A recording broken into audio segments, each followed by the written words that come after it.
Picture ಪ್ರಾರಂಭ ಆಗೋದಕ್ಕೆ ಮುಂಚೆ ಶ್ರೇಯಸ್ಸು ಮತ್ತು ಶ್ರೀಮತಿ ವಿನೋದ್ ಪ್ರಭಾಕರ್ ಅವರಿಬ್ಬರು ನಮ್ಮ ಮನೆಗೆ ಬಂದಿದ್ದರು. ಆದರೆ ಇನ್ನೂ ಮನೆ ನಮ್ಮದು ಫಿನಿಶ್ ಆಗ್ತಾ ಇತ್ತು. ಅಂದರೆ ಕೂತ್ಕೊಳ್ಳೋಕೆ ಕೂಡ ಜಾಗ ಇರಲಿಲ್ಲ. ನಾವು ಚೇರ್ ಕೊಡಬೇಕು ಅಂತಂದರೆ ಎಲ್ಲಪ್ಪ ಕೂಡಿಸೋದು ಅಂತ ಅಲ್ಲಿಗೆ ಬಂದರು. ಅಲ್ಲಿಗೆ ಬಂದು ಇದನ್ನ ಕಥೆನೆಲ್ಲ ಹೇಳಿ ವೇಣು ಅವ್ರಿಗೆ ಮಾಡಬೇಕು ಅಂತೇಳಿ. ಅದಕ್ಕೆ ವೇಣು ಎರಡು ಮುಖ್ಯ ಕಾರಣ ಇತ್ತು. ಒಂದು, ವಿನೋದನ ಜೊತೆ ಫಸ್ಟ್ ಸಿನಿಮಾ ಮಾಡ್ತಿರೋದು ವೇಣು. ಇನ್ನು ಮತ್ತೆ ಚೈತನ್ಯನ ಜೊತೆ ಮತ್ತೆ ಸಿನಿಮಾ ಮಾಡ್ತಿರೋದು. ಯಾಕಂದರೆ ಚೈತನ್ಯ ಒನ್ ಆಫ್ ದಿ ಫೇವ್ರೇಟ್ ಡೈರೆಕ್ಟರ್ಸಲ್ಲಿ ಒಬ್ಬರು ವೇಣುಗೆ.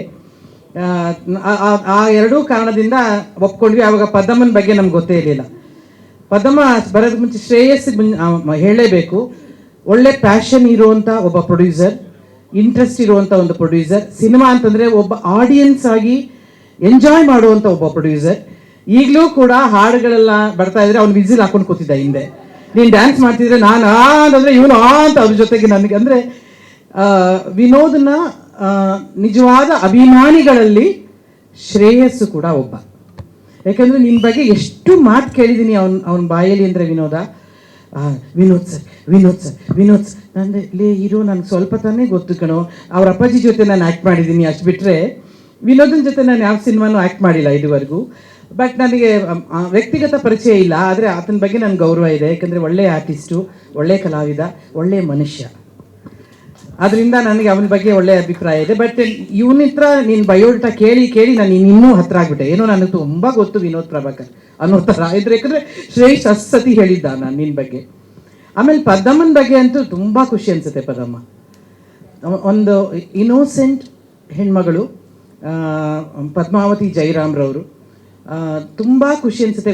ಒಬ್ಬ ಹೆಣ್ಣುಮಗಳು ಯಾವುದಾದ್ರೂ ಒಂದು ಕೆಲಸ ತಗೊಂಡ್ರೆ ಮೊದಲನೇದಾಗಿ ಅವನ ಹೆಂಡತಿ, ಆಕೆ ತುಂಬ ಖುಷಿ ಅನಿಸಿದ್ಲು. ಯಾಕಂದರೆ ಅಷ್ಟು ಕಮಿಟ್ಮೆಂಟ್ ಆಗಿ ಬಂದು ಮಾತಾಡಿ. ಆ ಸೆಟ್ಟಲ್ಲೂ ಅಷ್ಟೇ. ನಾನು ಒಂದು ಸತಿ ನಿಮ್ಮ ಶೂಟಿಂಗ್ ಹತ್ರ ಮೈಸೂರಿಗೆ ಬಂದಿದ್ದೆ. ನಮ್ಮ ಮನೆ ಪಕ್ಕದಲ್ಲೇ ನೀವು ಶೂಟಿಂಗ್ ಮಾಡ್ತಿದ್ರಿ ಮೈಸೂರಲ್ಲಿ. ಸೊ ಅದರಿಂದ ಯೂಶ್ವಲಿ ವೇಣು ಸೆಟ್ಟಿಗೆ ನನ್ನ ಕರೆಯಲ್ಲ, ನಾನು ಹೋಗಲ್ಲ. ಯಾಕಂದರೆ ನನಗೆ ಸಂಬಂಧ ಇದ್ದಿರ್ಬೇಕಾರೆ. ಯಾಕಂದರೆ ಅವರು ಸ್ವಲ್ಪ ಕೆಲಸ ಮಾಡ್ತಿರ್ತಾರೆ. ಆಮೇಲೆ ನನ್ನ ಮಾತಾಡ್ಸೋದೇ ಇಲ್ಲ ವೇಣು ಸೆಟ್ಟಿಗೆ ಹೋದರೆ. ಸೊ ಅದರಿಂದ ನಾನು ಹೋಗೋದಿಲ್ಲ. ಬಟ್ ಅಲ್ಲಿ ನಮ್ಮನೆ ಪಕ್ಕದಲ್ಲೇ ಇದ್ದಿದ್ದಕ್ಕೆ ನೀವು ಬನ್ನಿ ಅಂತ ನೀವು ಕರೆದಿದ್ದಕ್ಕೆ ಹೋಗಿ ಬಂದೆ. ಅಲ್ಲಿ ಇವನ ಹೆಂಡತಿ ಎಷ್ಟು ಲವಲವಿಕೆಯಿಂದ ಓಡಾಡ್ಕೊಂಡಿರೋದು. ಆಮೇಲೆ ಅಲ್ಲಿ ನಾನು ಪದ್ಮನ್ನ ನೋಡ್ತೀವಿ. ಪದ್ಮಾವತಿಯವರನ್ನ ಪದ್ಮ ಅಂತ ಕರೆದಿದ್ದು ಈ ವೇಣು ಮತ್ತು ಚೈತನ್ಯನೇ ಅನಿಸುತ್ತೆ. ಅಂದರೆ ಒಂದು ತಾಯಿ ಥರ ಅವರನ್ನು ಕರೆದ್ರು. ಬಟ್ ಈಗ ನಿಜವಾಗ್ಲೂ ತಾಯಿ ನೀವು. ಇಡೀ ನಿಮ್ಮ ಟೀಮಿಗೆ ನಿಜವಾಗ್ಲೂ ತಾಯಿ ಸ್ಥಾನದಲ್ಲಿ ನಿಂತು ನೀವು ಆ ಪಿಕ್ಚರ್ನ ನಡೆಸಿದಿರಿ. ತುಂಬ ಖುಷಿ ಅನಿಸುತ್ತೆ. ಇದ್ರ ಮಧ್ಯೆ ಒಂದು ಸತಿ ಬಹುಶಃ ಈ ಪಿಕ್ಚರೆಲ್ಲ ಮುಗಿದ ಮೇಲೆ ವೇಣು, ಚೈತನ್ಯ ಮತ್ತು ಪದ್ಮ 3 ಜನ ಬಾಂಬೆಗೆ ಹೋಗ್ತೀರಲ್ಲೇನೋ. ಇದು ಏನೋ ಪೋಸ್ಟ್ ಪ್ರೊಡಕ್ಷನ್ ಕೆಲಸಕ್ಕೆ ಹೋಗ್ತಾರೆ. ವಿನೋದ ನಿನಗೆ ಗೊತ್ತಿಲ್ಲ ಈ ವಿಷಯ. ಏನಾಯಿತು ಅಂತಂದರೆ ವೇಣು ಮತ್ತು ನನಗೆ ಏರ್ಪೋರ್ಟ್ ತಲುಪಿದ ಮೇಲೆ ವೇಣು ಫೋನ್ ಮಾಡ್ತಾರೆ ನನಗೆ. ನಮ್ಮನ್ನು ಸೆಕ್ಯೂರಿಟಿ ಅವರು ಬಿಡ್ತಾ ಇಲ್ಲ ನಾನು ಏನಮ್ಮ ಅಂತಲೇ ಮಾತಾಡೋದು. ನಮ್ಮ ಯಜಮಾನ ಅಮ್ಮ ಅಂತಲೇ ಮಾತಾಡೋದು. ಅಮ್ಮ ನಮ್ಮನ್ನು ಬಿಡ್ತಾ ಇಲ್ಲ ಒಳಗಡೆ, ನೀನು ಯಾರಿಗಾದ್ರೂ ಇದ್ದರೆ ನೋಡು, ಪ್ರೋಟೋಕಾಲ್ ಎಲ್ಲ ಇದ್ದರೆ ದಯವಿಟ್ಟು ಹೇಳು ಅಂತಂದರು. ಹೌದಾ, ನಿಮ್ಮನ್ನು ಯಾಕೆ ಬಿಡ್ತಾ ಇಲ್ಲ?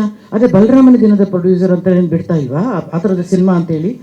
ಏನಾದರೂ ಆ ಥರದ್ದು ಏನಾದರೂ ಇದೆಯಾ? ನಿಮ್ಮ 3 ಜನದ ಮೇಲೆ ಅನುಮಾನ ಇದೆಯಾ ಅಂತೆಲ್ಲ ನನಗೆ ಏನೇನೋ ಥಾಟ್ಸ್, ನನಗೆ ಆಲೋಚನೆಗಳು ಏನಿರ್ಬೋದು ಅಂತ. ಸರಿ ಆಯಿತು, ಇವರು ಏನಿರ್ಬೋದು ಅಂತೇಳಿ ಆ ಪ್ರೋಟೋಕಾಲ್ ಅವ್ರಿಗೆಲ್ಲ ನಾವು ಹೇಳೋ ಅಷ್ಟರಲ್ಲಿ ಏನಾಗಿತ್ತು ಅಂತಂದರೆ, ಸತ್ಯ ಏನಾಗಿತ್ತು ಅಲ್ಲಿ ಅಂದರೆ, ಇವರು ಆಧಾರ್ ಕಾರ್ಡೇ ತಗೊಂಡೋಗಿರಲಿಲ್ಲ. ಅದು ಅವ್ರದ್ದಲ್ಲ, ಬೇರೆಯವ್ರದ್ದು ಇಟ್ಕೊಂಡಿದ್ರಂತೆ. ಮೋಸ್ಟ್ಲಿ ಅವ್ರ ಸೊಸೆದೋ ಅವ್ರ ಮಗಂದೋ ಯಾರ್ದೋ ಇಟ್ಕೊಂಡಿರ್ತಾರೆ. ಸೊ ಅವ್ರನ್ನ ಬಿಡ್ತಾ ಇರಲಿಲ್ಲ. ಅದಕ್ಕಿಂತ ಮುಖ್ಯವಾಗಿ ಆ ಟಿಕೆಟ್ನ ಬುಕ್ ಮಾಡಿದವ್ರು ಯಾರು ಅಂತ ನೀನು ಕೇಳಬೇಕು. ಆ ಟಿಕೆಟ್ನ ಬುಕ್ ಮಾಡಿದವರು ಅಂದರೆ ಆನ್ಲೈನಲ್ಲಿ ಬುಕ್ ಮಾಡಿದ್ರೆ ನಮಗೆ ಟ್ರಾವೆಲ್ ಏಜೆಂಟ್ಗಿಂತ ಕಮ್ಮಿ ದುಡ್ಡು ಅಲ್ವ ತೇಜು? ಆನ್ಲೈನಲ್ಲಿ ಬುಕ್ ಮಾಡಿದ್ರೆ ಕಮ್ಮಿ ದುಡ್ಡಿಗೆ ಸಿಗುತ್ತೆ ನಮಗೆ. ಒಂದು 5,000 ರೂಪಾಯಿ ಟಿಕೆಟ್ ಆನ್ಲೈನಲ್ಲಿ ಬುಕ್ ಮಾಡಿದ್ರೆ ಒಂದು 3,500 ರೂಪಾಯಿ, 3,800 ರೂಪಾಯಿ ಈ ಥರ ಸಿಗುತ್ತೆ. ದುಡ್ಡು ಉಳಿಸ್ಬೋದು ಅಂತ ಹೇಳಿ ನಮ್ಮ ನಿರ್ದೇಶಕರು ಪಾಪ ಕಷ್ಟಪಟ್ಟು ಅವರ ವೆಬ್ಸೈಟಿಂದ ಆನ್ಲೈನಲ್ಲಿ ಬುಕ್ ಮಾಡಿದರು. ಆಮೇಲೆ ನಮ್ಮ ಪ್ರೋಟೋಕಾಲರ್ ಹೋದರು, ಮೇಡಮ್ ಅದೇ ನೋಡಪ್ಪ, ಅದೇನೋ ಅವ್ರನ್ನ ಬಿಡ್ತಾ ಇಲ್ವಂತೆ, ಅವ್ರ ಆಧಾರ್ ಕಾರ್ಡ್ ಬೇಕಾದ್ರೆ ಹೆಂಗಾರು ತರಿಸ್ಕೊಂಡ್ಬಿಡ್ತೀವಿ, ಇದರಲ್ಲಿ ವಾಟ್ಸಪ್ಪಲ್ಲಿ ತರಿಸ್ಕೊಳ್ತೀವಿ. ಅದು ಹೆಂಗೆ ಬಿಡ್ಬೋದು ಮೇಡಮ್? ಅವ್ರು ವಾಟ್ಸಪ್ಪಲ್ಲಿ ತರಿಸ್ಕೊಂಡ್ರು ಬಿಡ್ಬೋದು, ಆದರೆ ಟಿಕೆಟ್ ಇವತ್ತಿಂದಲ್ಲ ಮೇಡಮ್, ಮುಂದಿನ ತಿಂಗೋದು. ಅಷ್ಟು ಅಡ್ವಾನ್ಸ್ ನಮ್ಮ ಡೈರೆಕ್ಟ್ರು. ಸಾಧ್ಯನೇ ಇಲ್ಲ ರೀ. ಅವನ ಪ್ರಕಾರ ಈ ಸಿನಿಮಾ ರಿಲೀಸ್ ಆಗೋಗಿದೆ.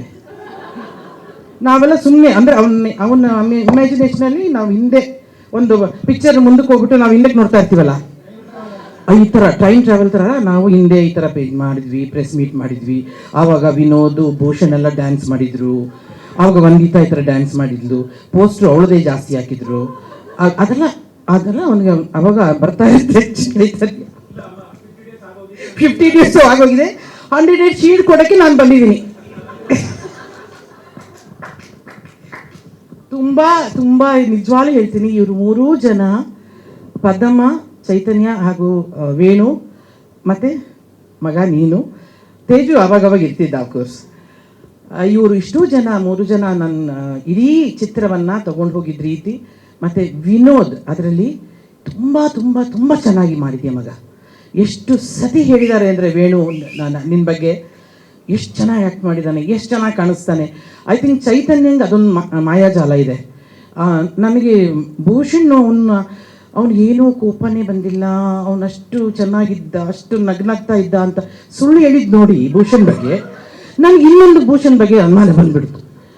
ಅಲ್ಲ, ಸಾಂಗ್ ಅಂತ ಅವನೇನು ಮಾತಾಡಿಲ್ಲ ಮಗ, ಅದರಲ್ಲಿ ಮೈಕೆಲ್ಲ ಹೊಡೆದಾಕ್ಬಿಟ್ಟವನೇ ಕಣೋ. ಕೇಳೋ ಶೂಟಿಂಗಲ್ಲಿ ಅವನು ಕೋಪ ಬಂದರೆ ಇದೆಲ್ಲ ಕೆಂಪಗಾಗ್ಬಿಟ್ಟು ಈ ಮೈಕ್ ಇದ್ದು ಅದ ದೊಡ್ಡ ಥಪಾರ್ ಅಂತ ಹೊಡೆದು, ಏನು ವಿನೋದ ಪಾಪ ಭೂಷಣ, ನಿನಗಿದೆಲ್ಲ ಗೊತ್ತಿಲ್ಲ ಮಗನೇ. ತುಂಬ ಅವನು BP ಎಲ್ಲ ಭಾಳ ಹೈಯಲ್ಲಿದೆ. ಏನೋ ಒಂದಿದ್ದನ್ನ ನೋಡಿ BP ತಣ್ಣಗಾಗಿರಬಹುದು. ಅದರಿಂದ ಆ ಸಾಂಗು ಆಗಿದ್ದೇ ಗೊತ್ತಿಲ್ಲ. ಪ್ರಿಯಾನಂದ್, ನನಗೆ ಆ ಹೆಣ್ಮಗಳದ್ದು ಗೊತ್ತಿದೆ. ಅವರಿದ್ದಾಗಲೇ ನಾನು ಜಾಸ್ತಿ ಬರಬೇಕಿತ್ತು ಶೂಟಿಂಗ್ಗೆ. ಬಂದಿದ್ರೆ ಡೈರೆಕ್ಟ್ರ್ ಹಿಂಗಿರ್ತಿದ್ದ ಅಂತ ನೋಡ್ತಿದ್ದೆ ನಾನು.